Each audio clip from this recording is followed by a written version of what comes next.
N Frank کی diary, چوتھا انشا، ہوفڈورپ میں 4 دن، انشے سفرنامہ، شارق علی، ویلیو ورسٹی۔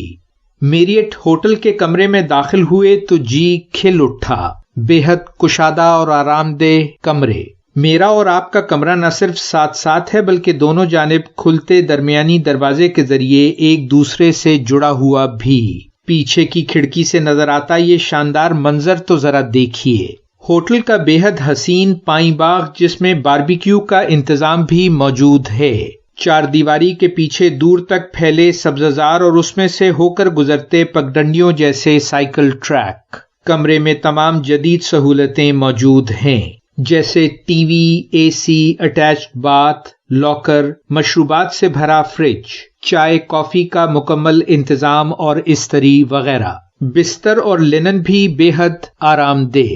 اس وقت کیونکہ شام کے 7 بج رہے ہیں اور دن بھر کی تیاری اور سفر نے کچھ تھکا سا دیا ہے، اس لیے باہر جا کر کسی ریسٹورنٹ میں کھانا کھانے کی ہمت مجھ میں تو نہیں۔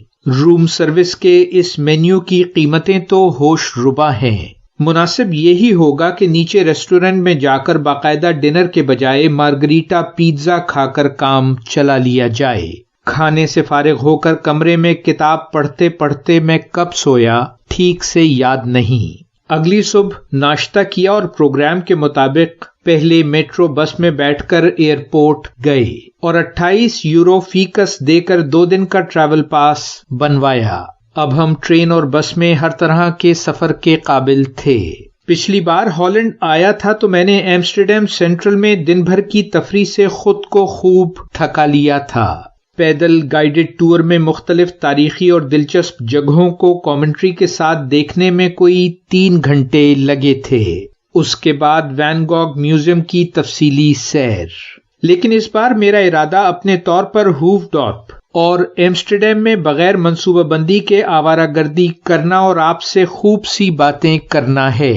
یہ تو آپ کو معلوم ہی ہے کہ ہالینڈ کے بسنے والے ڈچ کہلاتے ہیں۔ جرمینک قبیلوں اور حملہ آور رومنو، فرینک اور ہیپسبرگ حکمرانوں کی بے حد صحت مند اور دراز قد ملی جلی نسل ہیں یہ لوگ۔ یہ ملک 16ویں صدی میں ہسپانیہ کے قبضے سے آزادی حاصل کر کے ریپبلک آف نیدرلینڈ بنا تھا۔ 17ویں صدی ان کے عروج کا زمانہ ہے۔ اپنی بحری برتری کی وجہ سے یہ عالمی طاقت بنے۔ دنیا کے دور دراز علاقوں جیسے افریقہ، جنوبی ایشیا اور جنوبی امریکہ میں کالونیاں بنائیں۔ فن و ثقافت میں عروج حاصل کیا۔ ریمبراں، ورمیئر اور وین گوگ جیسے فنکار پیدا ہوئے۔ پھر جیسا کہ ہوتا ہے اسپین، فرانس اور برطانیہ سے مسلسل جنگوں نے انہیں کمزور کر دیا۔ 20ویں صدی کی دونوں عالمی جنگوں میں انہوں نے غیر جانبدار رہنے کی پوری کوشش کی، لیکن دوسری جنگ عظیم میں جرمنی نے قبضہ کر لیا۔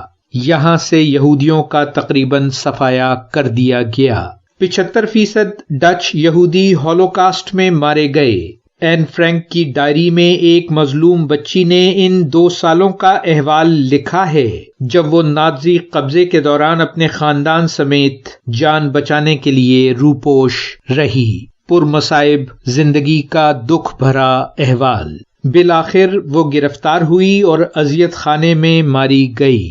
اس کی لکھی تحریریں عالمی ادب کا اثاثہ ہیں اور 70 زبانوں میں ان کا ترجمہ ہو چکا ہے۔ دوسری جنگ عظیم ختم ہوئی تو ہالینڈ کے زیر اثر بہت سی کالونیاں بھی آزاد ہوئیں۔ جاری ہے ویلیو ورسٹی، شارق علی۔